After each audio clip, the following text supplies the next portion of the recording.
Vitamin D से संबंधित कुछ बातें। विटामिन डी का आविष्कार विट्स ने किया था। विटामिन ए की तरह विटामिन डी भी तेल और वसा में घुल जाता है, पर पानी में नहीं घुलता। जिन पदार्थों में विटामिन ए रहता है, विशेषकर उन्हीं में विटामिन डी भी विद्यमान रहता है। मछली के तेल में विटामिन डी अधिक होता है।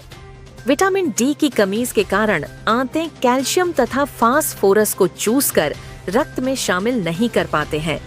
सूर्य के प्रकाश में विटामिन डी रहता है।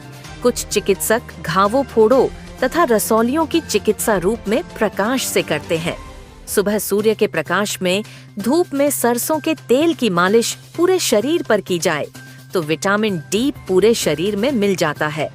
सौर ऊर्जा में बने भोजन में पर्याप्त मात्रा में विटामिन डी उपलब्ध होता है। भोजन को थोड़ी देर सूर्य के प्रकाश में रखने से उसमें भी विटामिन डी पर्याप्त मात्रा में आ जाता है। चर्म रोग में विटामिन डी बहुत उपयोगी है, इसलिए स्किन के रोग धूप लगने से भी ठीक हो जाते हैं। विटामिन डी मजबूत दांतों के लिए भी जरूरी है। विटामिन डी की कमी से हड्डियां मुलायम हो जाती हैं, मजबूत नहीं रहती। विटामिन डी की कमी से त्वचा ड्राई हो जाती है। जो लोग अंधेरों में ज्यादा रहते हैं, उनमें विटामिन डी की कमी रहती है। वह चिड़चिड़े और अवसाद के मरीज हो सकते हैं। विटामिन डी की कमी से पीठ सी के आकार जैसे कुबड़ निकल जाता है। विटामिन डी की कमी से पेड़ों और पीठ की हड्डी मुड़ जाती है। ठंडे देशों के लोगों में ज्यादातर विटामिन डी की कमी होती है। श्वास के रोगी को धूप में रहना बहुत जरूरी है। विटामिन डी के कारण दांतों में कीड़ा नहीं लगता। इसकी कमी से हड्डियों में भी स्वेलिंग आ जाती है। गर्म देश होने के बाद भी भारत में लोगों में ज्यादातर कमजोर अस्थियों का रोग पाया जाता है। बच्चे की खोपड़ी की हड्डियां 3 महीने बाद भी नरम रहे तो समझना होगा कि विटामिन डी की कमी हो रही है। विटामिन डी की प्रचुर मात्रा शरीर में रहने के कारण चेहरे पर ग्लो रहता है। पर्दे में रहने वाली स्त्रियां विटामिन डी की कमी की शिकार रहती है।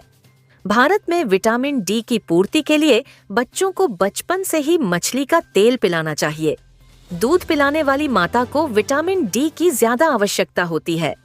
पति को जवानी, बचपन, बुढ़ापे में भी मछली के तेल का प्रयोग करना चाहिए, क्योंकि विटामिन डी मिलता रहे। इसकी कमी से जोड़ों में दर्द व जरा सा भी गिरे तुरंत हड्डी टूटने का डर रहता है। विटामिन डी की कमी से बच्चों की खोपड़ी बड़ी हो जाती है। शरीर में विटामिन डी की कमी से सीढ़ियां चढ़ने पर रोगी को कष्ट होता है। शीत पित्त रोग के पीछे विटामिन डी की कमी होती है।